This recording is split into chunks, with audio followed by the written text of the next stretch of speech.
बच्चों, कैसे हैं आप लोग? सब अच्छे होंगे, पढ़ रहे होंगे घर पे, ऐसा मुझे लगता है। वैसे पढ़ने का ज्यादा मन नहीं करता है ना, तो क्या करें, पढ़ना तो इम्पोर्टेंट है। 10th क्लास है, बोर्ड्स की क्लास है, थोड़ा बहुत तो पढ़ना पड़ेगा।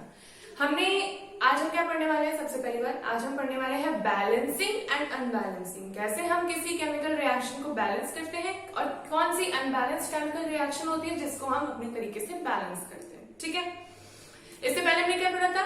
इससे हमने पहले जो पढ़ा था लास्ट लेक्चर में, अगर आपने देखी होगी वीडियो, तो क्या पढ़ा था हमने? जिसमें हमने पढ़ा था कि केमिकल रिएक्शन क्या होती है, केमिकल इक्वेशन क्या होती है, कोई रिएक्शन हुई है कैसे हमको पता लगता है, ये सब चीजें पढ़ी थी, एकदम बेसिक था।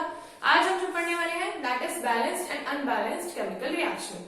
सबसे पहली बार क्या लिखा है देखो, A balanced reaction has an equal number of atoms of different elements in the reactants and product। आपको पता है रिएक्टेंट क्या होता है, प्रोडक्ट क्या होता है। रिएक्टेंट क्या होता है?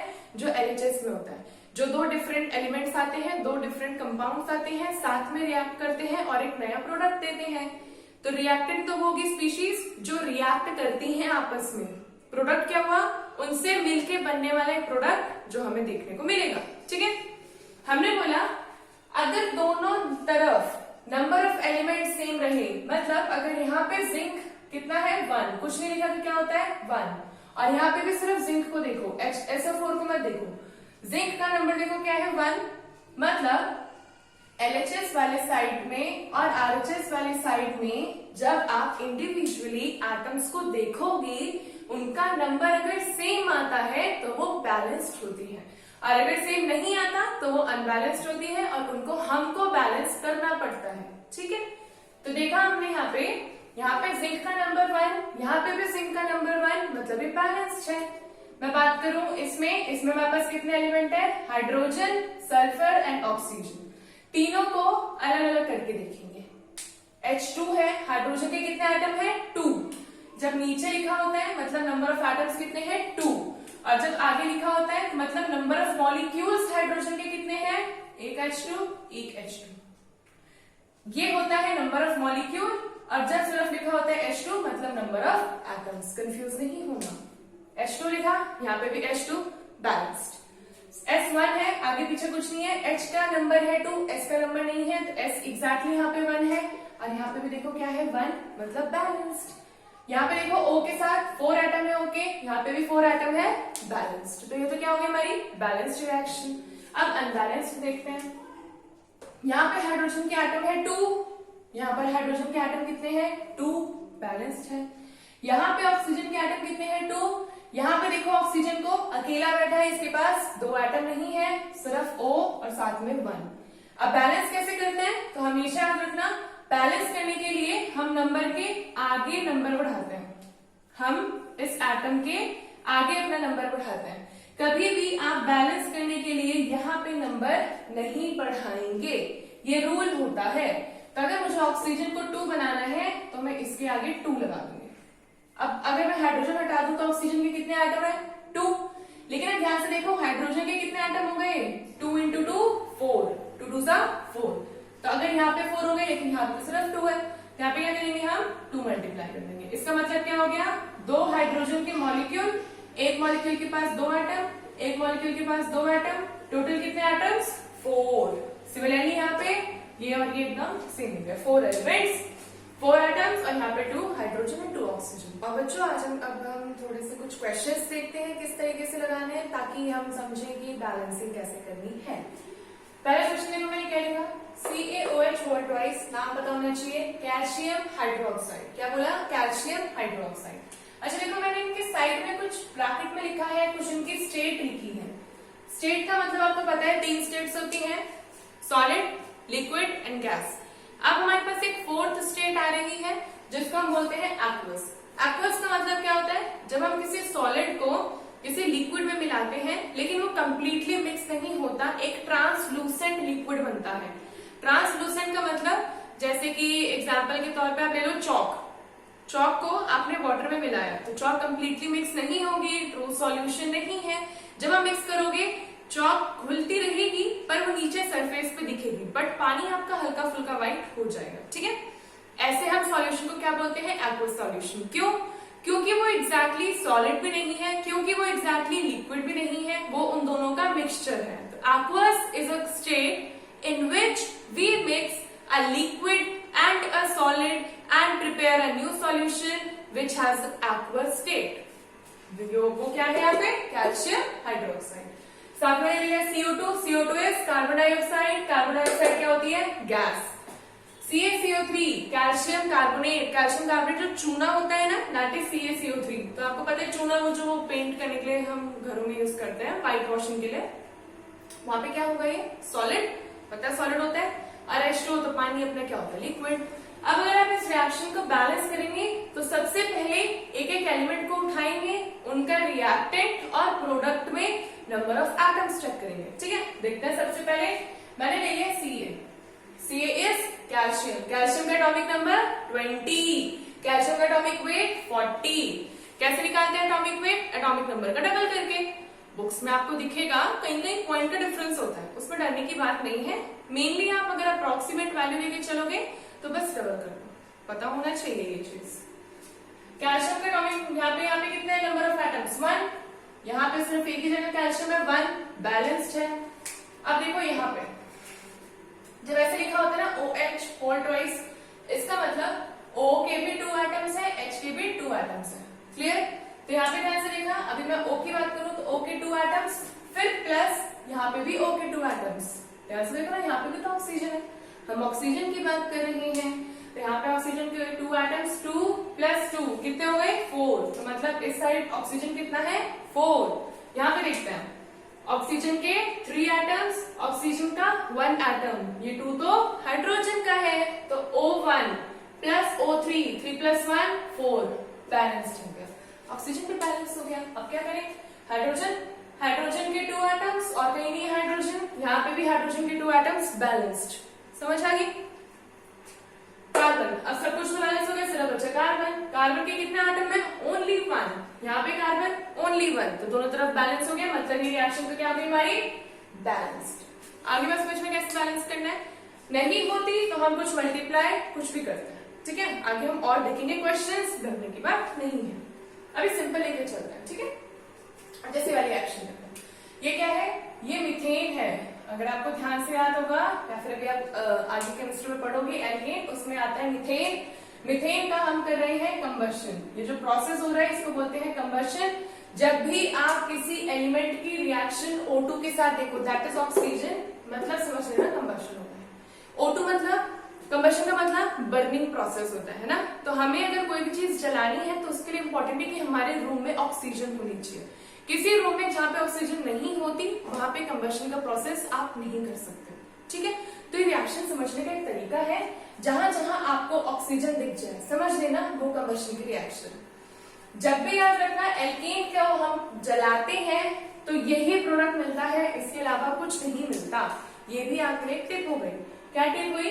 कंबशन का प्रोसेस जिसमें आप एल्केन को जला रहे हो या एल्कीन या एल्काइन, 3 टाइप्स के हमारे पास हाइड्रोकार्बन होते हैं।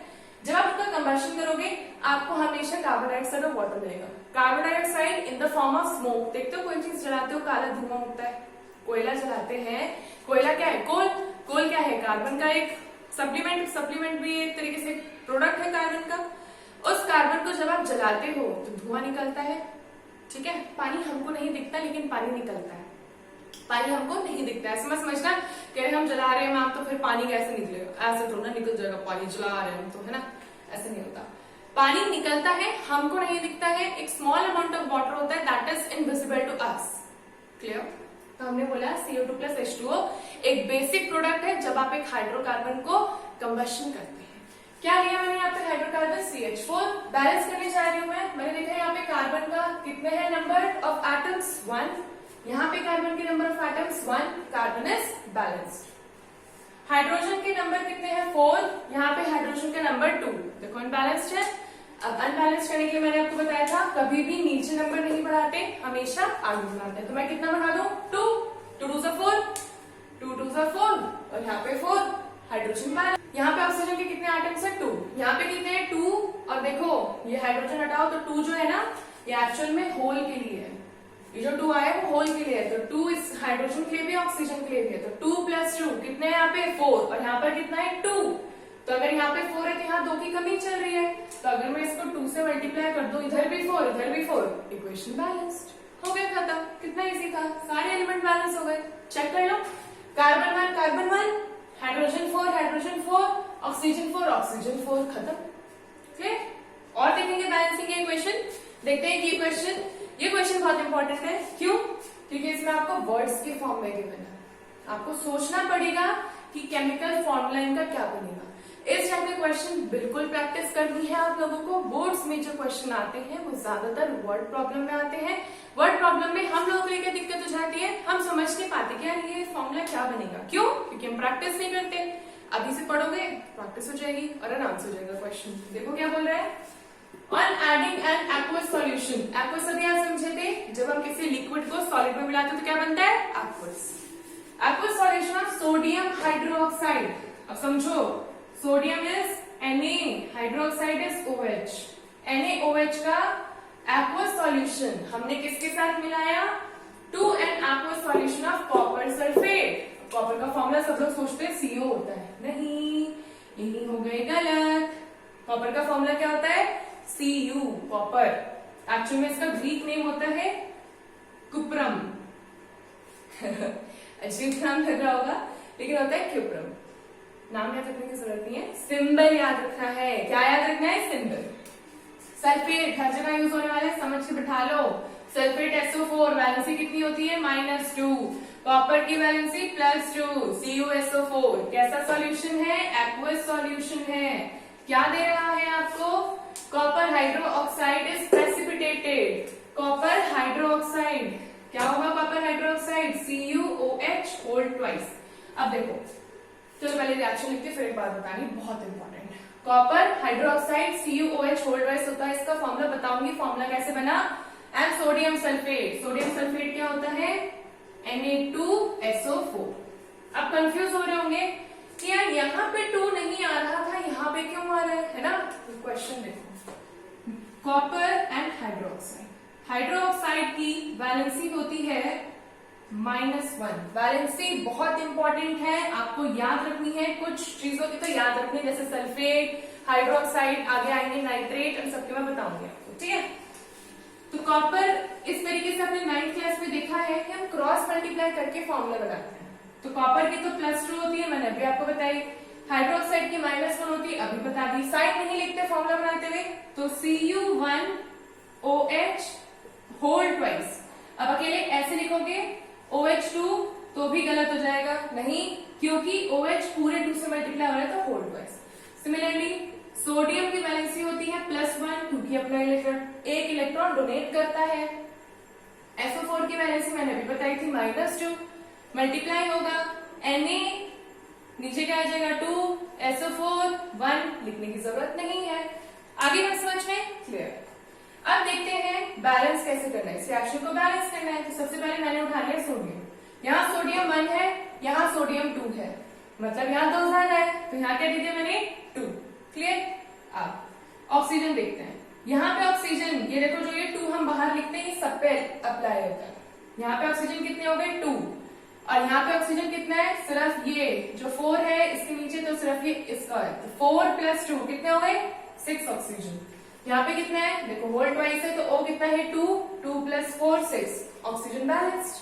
क्या है यहाँ पे OH होल ट्वाइस, तो ऑक्सीजन का 2 और यहाँ पे ऑक्सीजन 4, 4 + 2 6, खत्म। अब हाइड्रोजन की बात करते हैं। हाइड्रोजन कितना है 2, और कहीं नहीं यहाँ पे। हाइड्रोजन यहाँ पे भी कितना है 2, बैलेंस्ड, खत्म। कॉपर यहाँ पे 1, कॉपर यहाँ पे 1, खत्म। अभी मैं सोचना कि ये CuOH होल ट्वाइस लिखा है, तो ये 2 इसका भी होगा, नहीं, गलती। क्या होगा, ब्रैकेट लगा है, तो ब्रैकेट के बाहर जो लगा है सिर्फ ये उसका होगा और किसी का नहीं होगा। SO4 में चलो पहले S देखते हैं। सल्फर 1 बैलेंस्ड, ऑक्सीजन तो बैलेंस कर चुके हो। आई समझ में बैलेंसिंग कैसे करनी है, फॉर्मूला कैसे बनाना है। गलत नंबरिंग नहीं देनी है, नंबरिंग गलत ही, फॉर्मूला गलत, बैलेंसिंग करते हुए जाओगे तो भी आंसर गलत हो जाएगा। नहीं करनी है ऐसी गलती। कैसे समझेंगे इन गलतियों को? याद रखना है हाइड्रोक्साइड की वैलेंसी -1, सल्फेट की वैलेंसी -2, कॉपर की वैलेंसी +2, सोडियम की वैलेंसी +1, जिंक की वैलेंसी +2। ठीक है, याद करो, लिस्ट बनाओ और अपने स्टडी टेबल के सामने चिपका दो। हर दिन नई नई वैलेंसी पता लग रही है, हर दिन लिख दी, तभी तो आएंगे नंबर अच्छे, ऐसे नहीं आते नंबर अच्छे। ठीक है, तो आई होप आपको आज का ये समझ में आया होगा इतना लेक्चर। बाकी हम लेक्चर नेक्स्ट वीडियो में देखेंगे क्या हम पढ़ने वाले हैं। तब तक के लिए मेरे चैनल को सब्सक्राइब कर देना और लाइक भी जरूर कर देना और अपने दोस्तों के साथ शेयर भी करना। ठीक है, थैंक यू।